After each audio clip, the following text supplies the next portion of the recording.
आप सभी को हरतालिका तीज की असंख्य शुभकामनाएं। भाद्रपद मास के शुक्ल पक्ष की तृतीया तिथि को सुहागिन महिलाएं और कुंवारी कन्याएं हरतालिका तीज का व्रत रखती हैं। मानना है कि इस व्रत को जिस तरह आरंभ किया जाता है, ठीक उसी तरह हर साल जीवन भर इसे रखना होता है। इसीलिए महिलाएं अपनी अपनी श्रद्धा अनुसार इस व्रत को करती हैं। कुछ इसे निर्जला करती हैं और कुछ फलाहार लेकर करती हैं। इस व्रत में देवी पार्वती और भगवान शिव की बालू की प्रतिमा बनाकर पूजा की जाती है। चौकी पर भगवान शिव और माता पार्वती को विराजमान कर महादेव का अभिषेक कर उन्हें बेलपत्र व धतूरा चढ़ाया जाता है, जो कि उन्हें अति प्रिय है। माता पार्वती को 16 श्रृंगार अर्पित किया जाता है। दीपक जलाकर आरती कर कथा सुनी जाती है। खीर, मिठाई एवं फल इत्यादि का भोग लगाकर सभी को वितरण किया जाता है। अगले दिन सूर्योदय से पूर्व प्रतिमाओं को जल में विसर्जित कर व्रत का समापन किया जाता है। आइए अब इस व्रत से संबंधित कथा के बारे में जानते हैं। शिव पुराण के अनुसार माता पार्वती ने भगवान शिव से कहा कि आप आदि, मध्य और अंत रहित हैं। आपकी माया का तो कोई पार नहीं। फिर मैंने आपको किस प्रकार प्राप्त किया? कौन से तप या व्रत के फल से आप मुझे वर रूप में मिले? कृपया मुझे विस्तार से बताइए। तब भगवान शिव ने बताया कि एक समय जब भगवान शिव स्वयं हिमालय के शिखर पर गंगोत्री नामक तीर्थ में तपस्या करने के लिए गए, तब माता पार्वती प्रतिदिन उनकी सेवा करने लगी। महादेव के किसी कारणवश अदृश्य हो जाने पर वे व्याकुल हो गई। वे हर समय शिव शिव का जाप किया करती थी। उनका शरीर घर में था, लेकिन चित्त से वे भगवान शिव में ही लीन रहती थी। तब नारद जी ने माता पार्वती से कहा कि आप चिरकाल तक महेश्वर की आराधना करें। इससे प्रसन्न होकर महादेव आपको अपनी सहधर्मिणी अवश्य बनाएंगे। तब माता पार्वती ने शिव आराधना के लिए नारद जी से मंत्र बताने को कहा। तब नारद जी ने उन्हें पंचाक्षर शिव मंत्र का विधि पूर्वक उपदेश दिया। माता पिता की आज्ञा पाकर अपनी सखियों जया और विजया के साथ वे गंगोत्री में जाकर तपस्या करने लगे। उन्होंने अपने प्रिय वस्त्रों को त्याग कर पेड़ की छाल से बने वस्त्र धारण किए। मन सहित संपूर्ण इंद्रियों को काबू में करके माता पार्वती निरंतर तपस्या करती रही। ग्रीष्म ऋतु में अपने चारों ओर दिन रात आग जलाकर रखकर बीच में बैठकर तप करती।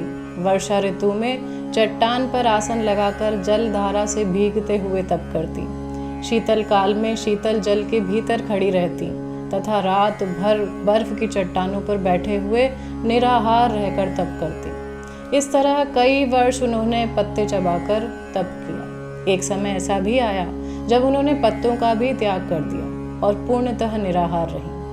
इस तरह 3000 वर्ष बीत गए। इतना समय बीत जाने पर भी भगवान शंकर प्रकट नहीं हुए। तब माता पार्वती के माता पिता उन्हें समझाने आए और तपस्या छोड़कर घर चलने का अनुरोध किया। लेकिन माता ने कहा कि मैं तपस्या से ही महादेव को प्राप्त करूंगी।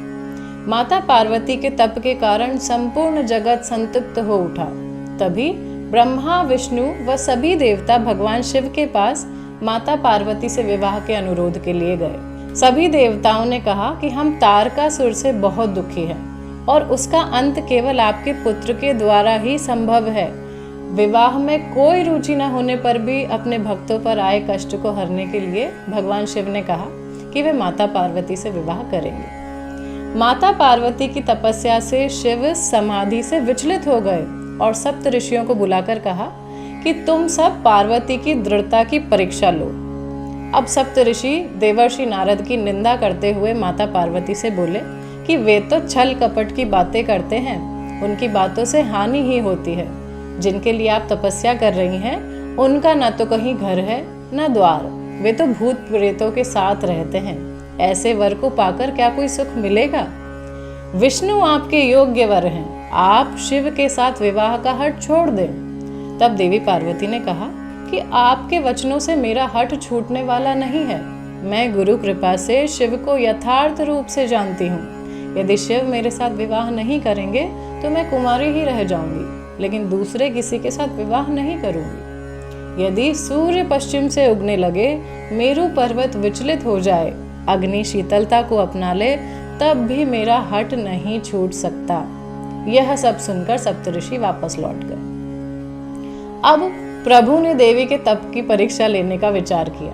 अपने तेज से प्रकाशमान एक बूढ़े ब्राह्मण का रूप धारण करके वे उस वन में पहुंच गए जहां माता पार्वती तपस्या कर रही थी। तब भगवान शिव ने उनसे पूछा कि वे कौन हैं और इस तरह इतना घोर तप क्यों कर रही हैं। उनके सभी प्रश्नों का उत्तर देकर माता पार्वती यह कहकर अग्नि में प्रवेश कर गई कि शिव ने मुझे स्वीकार नहीं किया, लेकिन उनकी तपस्या के प्रभाव से वह अग्नि उसी क्षण शीतल हो गई। तब शिव ने माता से अपना मनोरथ बताने को कहा। तब विजया, जो माता पार्वती की प्रिय सखी थी, बोली कि ये गिरिराज पुत्री हैं और अब तक इनका विवाह नहीं हुआ है, क्योंकि ये शिव के सिवा किसी और से विवाह नहीं करना चाहती और इसीलिए 3000 वर्षों से तपस्या कर रही हैं। तब शिव बोले कि मैं महादेव को जानता हूँ, वे तो सर पर जटा धारण करते हैं, सारे शरीर में भस्म रमाए रहते हैं, धोती की जगह बाघ का चाम पहनते हैं, झुंड के झुंड सांप उनके अंगों में लिपटे दिखाई देते हैं, वे देखने में अत्यंत डरावने लगते हैं, उनका जन्म कब, कहाँ और किससे हुआ कोई नहीं जानता, वे घर गृहस्थी से सदा दूर अकेले रहने वाले हैं। इस प्रकार शिव स्वयं की निंदा करने लगे। सारी बातें सुनकर माता पार्वती कुपित हो उठी और बोली कि आप तो शिव को जानते ही नहीं हैं। वे साक्षात पर ब्रह्म परमात्मा हैं, वे निर्गुण हैं, कारणवश सगुण हो गए हैं, जो आदि हैं, उनकी आयु का माप तोल कैसे हो सकता है। इस तरह वे उनके द्वारा की गई निंदा का ज्ञान पूर्वक ढंग से उत्तर देने लगी। इसके बाद वे निर्विकार चित्त से भगवान शिव का ध्यान करने लगी। इतने में ब्राह्मण फिर से कुछ कहने ही वाले थे कि माता पार्वती ने विजया से कहा कि जो शिव की निंदा करता है केवल वह ही नहीं, सुनने वाला भी पाप का भागी होता है। वे विजया से बोली कि चलो हम शीघ्र किसी और स्थान पर चलें। इस तरह जैसे ही उन्होंने जाने के लिए पैर उठाया, तब भगवान शिव अपने साक्षात रूप में प्रकट हुए और बोले, मुझे छोड़कर कहाँ जाओगी? अब मैं कभी तुम्हारा त्याग नहीं करूँगा। आज मैं तुम्हें पत्नी के रूप में वरण करता हूँ। इतना सुनते ही माता आनंद मग्न हो गई, उनका सारा कष्ट मिट गया। अंततः शास्त्रोक्त विधि से भगवान शिव और माता पार्वती का विवाह हुआ। तो इस कथा के माध्यम से हमें यह ज्ञात होता है कि यदि आपकी ईश्वर में सच्ची श्रद्धा और भक्ति हो तो कुछ भी असंभव नहीं।